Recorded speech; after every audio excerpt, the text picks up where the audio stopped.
So I returned my M1 MacBook and my Surface Laptop Studio for this computer, the Asus Z13 tablet. And I actually initially returned the M1 Mac because I thought I needed a more portable device because I had the 16-inch. So then I got this and returned the Surface Laptop Studio because the Surface Laptop Studio was a good size, but it only had a 4-core processor, which wasn't an issue most of the time. But if you could see on the screen as I'm holding the computer in my hand, it is smaller, and I'm actually recording using a live streaming software while recording this video and playing the video back. And what was amazing about all of this is that because Intel basically copied Apple and decided to do the right thing and make a more efficient CPU in Alder Lake, they added a lot more efficiency cores. So this tablet has 14 cores and 20 threads, I believe.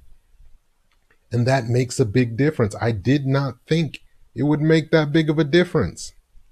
It just blew my mind. There are a couple of things I don't like still about Intel processors, which I'll mention at the end. But first, I want to talk about all of the things I love. And I'm going to open up a file and show you some of the tests I did, because this really blew my mind in regards to how much performance you can get out of a 2-pound tablet now that Intel is finally doing the right thing. As you can see, the other thing that I love here on my screen is I can use my Surface pens to take notes and to draw on the screen. It uses the same technology. The only downside is the new Surface Slim Pen, which had a little bit less jitter and the vibrating feature and less latency. The problem is that worked directly with a chip underneath the screen of the Surface Pro 8 and the Surface Laptop Studio. So I'm not able to charge the pen anymore. So what I need to do is I need to figure out if I should buy one of those. I have the first Surface Slim Pen base where you actually charge it. It's like a little carrying case where you charge the pen. That works for the first Surface Slim Pen to charge it. But for the Surface Slim Pen 2, for some reason, without having the computer, I'm not able to get it recognized. So if someone in the comments knows how to get that to work on other devices, let me know. But other than that, the other thing that I liked is now that you get 14 cores, using an external graphics dock with Thunderbolt 4 with this type of device makes sense, because I thought about it with the Surface Pro 8 or Surface Laptop Studio or even some other thin and light devices. Some of them are 6-core, but not many of the 14-core i9s come in this small package, in this small footprint. But now I'm able to get this computer to actually work with an enclosure. So what I did is, I'll show it right now. I got an Aorus, and let's go ahead and look at the overhead shot here so you can see what I got. I got the Aorus, and let's see if I can move this. So over here on the left, under all this clutter right here, that is the box for the Aorus 3080. So I have a 3080 working with this tiny little tablet here, which is crazy. So I'll show you some of the results, and some of the results will actually shock you, because with Iris graphics and the i9 Alder Lake in video rendering, I'm beating out my M1 Pro 16-inch results, which just blew my mind. So let's go ahead and take a look at some of those results first. So this, I'm going to pull up all my screenshots here, and I'm going to move them on this screen. And again, I'm doing all of this while recording right now on the Asus Z13. So I'm recording this on the computer while I'm sharing my screen with you. And I'm going to show you the system information so you could see that right now, because that'll give you a good indication of what I'm blown away by. So let me pull this over here first and show you that. So this is the current system information. Let me go to screen share. There we go. So this is the current system information.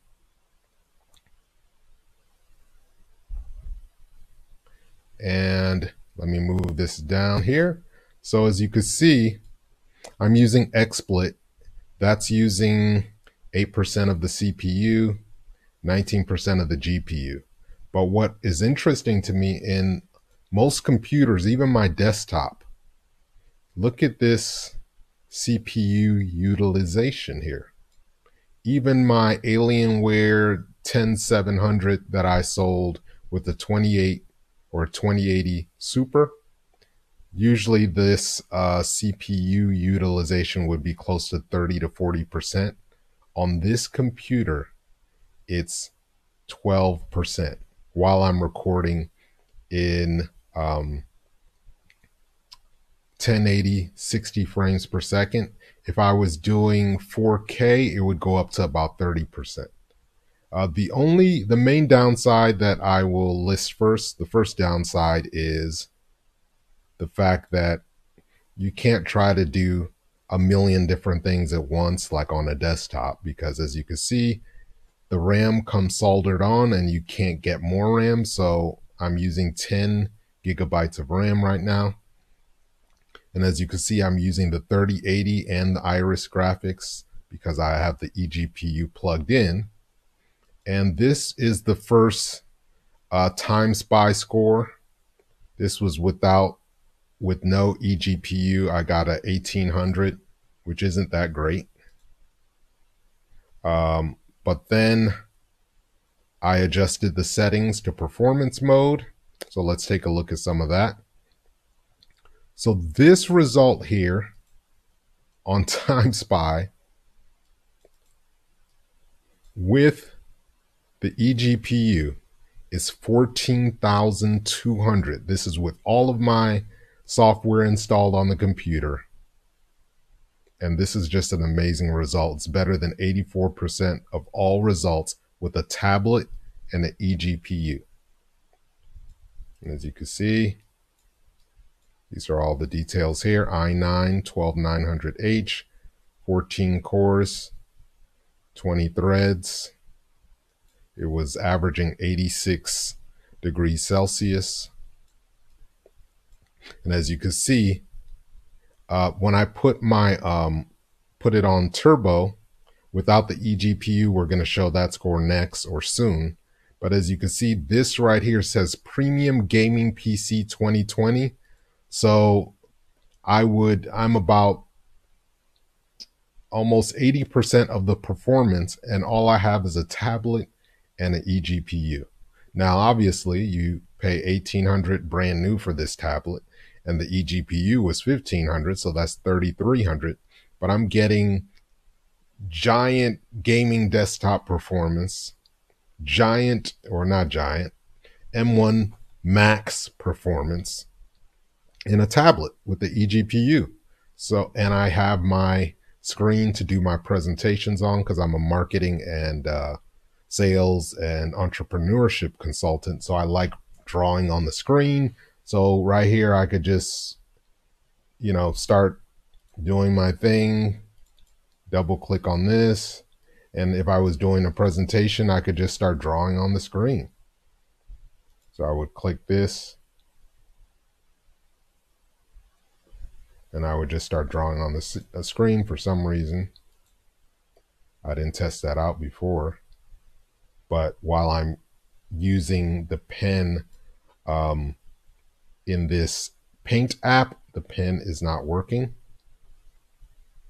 So I think I lost a charge, so I need to charge that. The beauty about charging this is it only actually takes 30 seconds to charge it, 30 seconds or so. But I'll do that later. It's probably dead. But that is the first screenshot. Now let's go to the next one. So I'll close that. As you can see, we're still only at 14% utilization. And then this is 3D Mark Time Spy here again.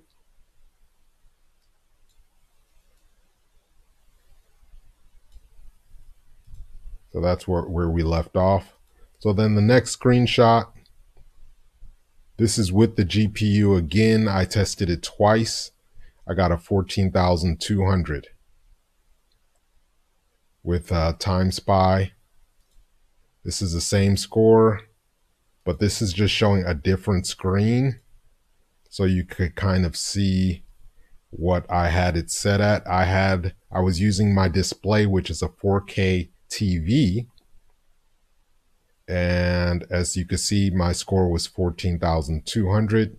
Says RTX 3080 right here, and the XE graphics, and the 3050 Ti that comes in the computer. Next, this is very, very interesting. So I'm using a video program for PC called Powerdirector because it's lightweight and it uses the GPU a lot.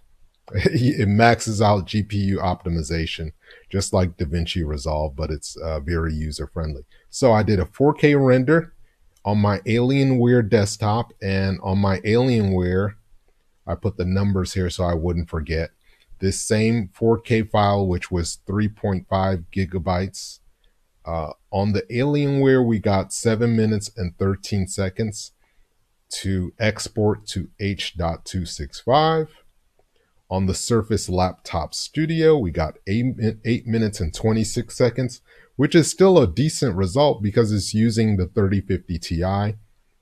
So at a lower price, it was still close, but the M1 did beat out both. It was about 25% faster than the Surface Laptop Studio and about 10% faster than my desktop, which those are all decent results.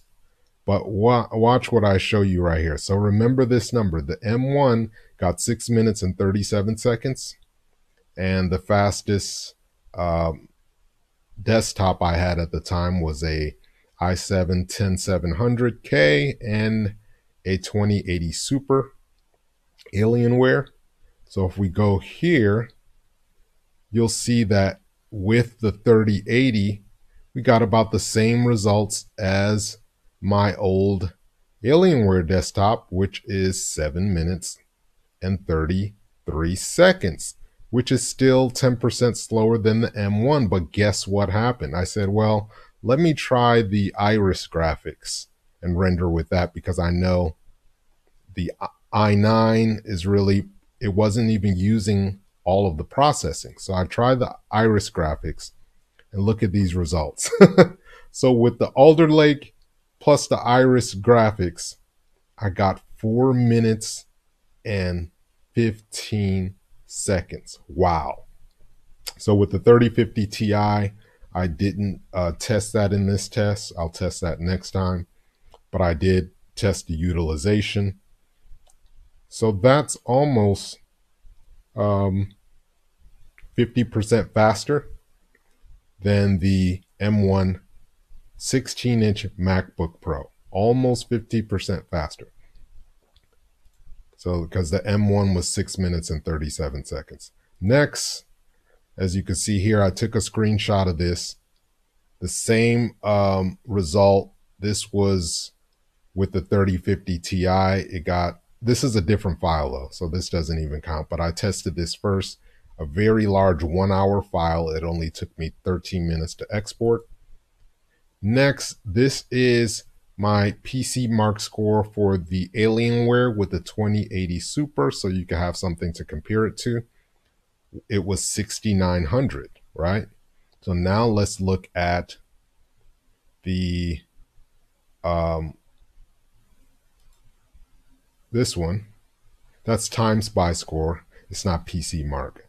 So that's a different score. Let's not confuse you. But I'll get back to that in a minute. But I just want to see if we can find it. Okay, here we go. So the Alienware with the 2080 Super and the 10700K i7 got a 6900, right? 6903. Then the PC Mark 10 score on the Asus Z13 with the external GPU got 7400, so almost 10% faster. And as you can see right here, it says we're faster in this particular case. We're faster than 96% of all computers, even faster than premium gaming PCs from 2020, which I just showed you. The Alienware had a 6900, so this was faster. That's the score versus that score. Now, the other interesting thing I want to show you is Cinebench. So this is the Cinebench score after I installed all my apps and the computer was running hot for hours all day. We got a 12,500. Before I installed all the apps, we got a 13,200. And then down here at the bottom let's see if I can show you. So in silent mode, which you would just use for web browsing and maybe Word documents, or if you want to extend the battery, I got a 3700, which is not that great, or 3800, 3794. Not great, but it's basically almost the same as an 1165 i7 from last generation that they would have in Surface devices. So basically, I can get the performance of a desktop in turbo mode, or I can get the silence of a Ultrabook when I want it. Next, this shows right here, I did one more run on performance mode versus turbo. So performance mode, the fans aren't as loud, and I got a 11,970. So maybe about a 5% difference in performance mode versus turbo. You won't even notice it. So I would just recommend using performance mode most of the time, unless you really, really, really need it. But, we tested all of these on the MacBook, and I used Powerdirector on the MacBook as well. So that's how I got those results. And this is the PC Mark score again with the eGPU on turbo. We already talked about that. Now this is the difference in PC Mark scores if I didn't use the eGPU. So I got a 5900 on turbo, which is about 1,000 points less than my desktop. Then I got a 3100 on silent mode. Then on the Omen laptop, last generation's gaming laptop that I had, it has an 11800, just to compare something. That got a 5300, which makes sense because that has a 3070 in it. But this computer with the new Alder Lake in tablet form was faster in turbo mode. And I used high performance mode on this, on the Omen. So the problem with the Omen and gaming laptops in general, if you want the best performance, they're just too heavy. So I would just leave them at my desk. The whole idea was to move them from room to room, but I didn't do that often. The other drawback that I want to point out here, though, of the um, setup that I have here is with the eGPU, anytime you want to use it, especially with this Aorus GPU, which I need to do a full review of, with the GPU, the external GPU, you first have to turn on the computer, let it set, then you plug in the Thunderbolt port of the eGPU to your computer. If you try and do it before the computer starts, it just does an infinite loop. That's just the way they work. There is one that's proprietary that's built for this, but I didn't want to have a proprietary one because then I wouldn't be able to use it on other tests for other computers. Secondly, I'm getting about 100 watts of power. That's the max power you're going to get on this, which is fine. As you can see, we're getting results almost on M1 Max, M1 MacBook Pro Max level results. So really, I don't know what else you could want. The only other thing that I didn't like, other than having to use the external GPU, because you don't have to, because as you can see, the results are faster using the Iris graphics when you're using programs like Powerdirector. But if I was doing things like stabilization or doing fancy videos with 4K and I needed stabilization, I needed to adjust the color, then that's when using an external GPU would help a lot because you have more CUDA cores, so more cores. The fans do get a little bit loud on turbo, but if I look in Armory Crate, that's what they call it on the Asus app here. So let me show you. As you can see right now, we're at, even on turbo, we're looking at 35 decibels. So it's not as loud as a full-fledged gaming laptop because the air gets pushed away from you because the vents are on the top of the tablet. They're on the top. So that's the only other downside. So if you were holding this in your hand, you don't want to hold the top of the tablet because your hands will start, getting hot. It's like your own personal heater. And as you can see on turbo, the temperatures are 82 degrees Celsius. Let's lower it to performance mode and see what happens. Okay, so now I lowered it to performance mode. The decibels automatically went down to 30 decibels, 29 decibels, 5,300 RPM for the fans, for the GPU fan, 5,000 for the CPU fan. It's 28 decibels, so it's quieter, but the temperature gets a little bit hotter because you're still getting most of the performance. But now if I lower this to silent, watch this. So it was 29 decibels. It's still 29 decibels. It gets, the volume goes down a lot, even though it doesn't say it's different, but it sounds a lot better. And then look, this goes automatically down to 65. So if you were in a library or something, somewhere where you wanted it to be completely silent, this is pretty silent. And we're talking about 63 degrees Celsius, which for the most part, for just web browsing, that's good enough. So I really think that's good that you have these options. For example, on some gaming laptops like the Omen, this wouldn't work well. I would try and change the settings and it wouldn't work. See, we're down to 61 degrees Celsius. I'm going to change it back to turbo.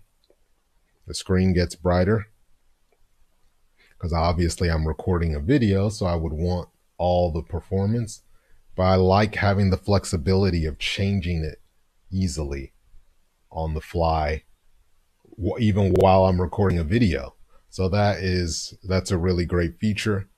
Now, the other downside is there's not a lot of cases and things for this. With all my Surface devices, I would get a case so I can feel more confident carrying it around. And this doesn't have that. If somebody wants to make one, let me know. And then that was one of the reasons I didn't like the Surface Laptop Studio, because it was new and nobody had made any kind of peripherals for it, cases for it. Even Microsoft had. But this is a great device. I hope they make another one. I could imagine one day something like this having a something like a mobile chip in it, and or Alder Lake getting even better, and the battery life lasting longer. Oh, so that's the other downside, is even on silent mode, if you are actively using the computer, the battery's only going to last about 4 hours. It's only going to last about 4 hours, but and that's on silent mode. So it's only going to last about 4 hours. So just keep that in mind.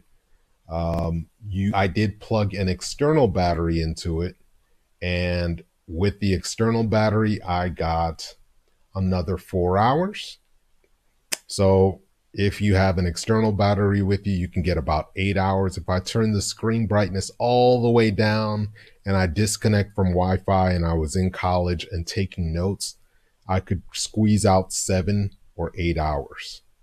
But you're not going to get 15 hours like a M1 device or your phone. But it has all the performance I need, which is the number one thing that's important to me, because I can always carry an external battery with me if I need to squeeze out another 2 or 3 hours. You're going to have to get one of the ones that are about $50 though, that have power delivery of at least 65 watts, which is what I have. But that allowed me to squeeze out another 3 to 4 hours. And other than that, I love everything about it so far. I just need to figure out how to get the Surface Slim Pen 2 to work with it and figure out all the other kinks of this device. But I hope you found this helpful. Let us know if you have any questions. Let me know of any other tests you want me to do. But right now, this seems to be a keeper, and this is going to be one of my setups I'm going to be using moving forward. Signing out, Flo, at the Tech Flow Show. Take care.